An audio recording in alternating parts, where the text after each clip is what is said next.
It's IPC Apex Expo 2022 in San Diego. I'm joined by Chris from Insituware. Thanks for coming along. Yeah, thank you for having me. And it's the first time for some time that we've actually been able to, talk to people face to face, which is great. And it's great to see, it's a busy show and people come on there. So actually, as we haven't caught up for a few years, just where's Insituware at the moment? How's it all? Yep, absolutely. So we have the Vision Mark 1, where back when we spoke last, we had our solder paste measurement technique.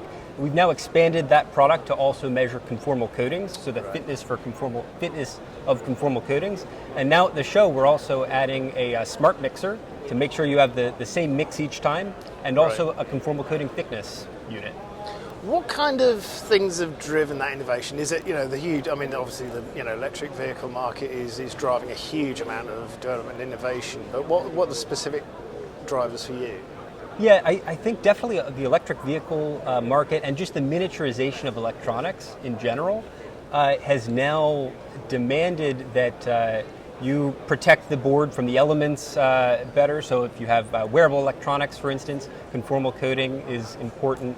A lot of these new drivers in the industry in general have made it so coating boards is becoming more and more applicable. Yeah, and I guess your customers are coming to you with higher and higher requirements all the time. Absolutely, absolutely. So a lot of these new products are directly from the requests that we've gotten from our customer base with the Mark 1. How can't it takes time to develop these things. You can't just pull it out of thin air, can you? So there's a lot of work that goes into those, isn't there? Absolutely. So we end up thinking through these many years in advance, so have our product roadmap. So it's ever changing as time passes. And these kind of shows are important, aren't they? Because it's not just your specific customer or existing customers. They're certainly finding new ones, but also you've got to find out their requirements, haven't you? Yep. These it's great to be at these shows because you have a lot of different viewpoints. So it was a little bit unfortunate throughout the pandemic that a lot of the shows were pretty much all virtual, and you work through that. So it's great to be back here in person and getting to hear all of our customers and prospective customers' requirements directly from them.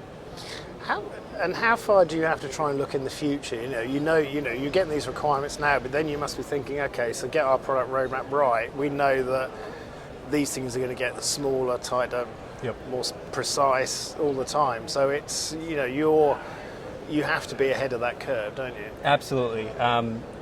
Definitely, as things progress, we're looking out 5 years down the line, but certainly being flexible to adapting to what you hear in the near term as well is very important. Yeah. So we definitely take that into account. Yeah. And it seems a busy show. Hopefully you've had people coming along, so you've been speaking to people already. I know it's day one, so it's hard to gauge, but... Yeah, absolutely. We're... it was a little bit difficult to judge before the show, but I'm definitely pleasantly surprised that we've gotten pretty much a constant stream all day. Excellent, yeah.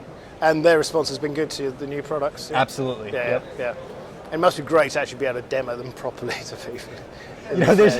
There's only so far a Zoom call can get you. It's being able to see it in front of you, it's great to see everyone's reactions and talk to them in person. And it is those conversations around the presentations, whatever, that are actually invaluable, and we've missed that, haven't we?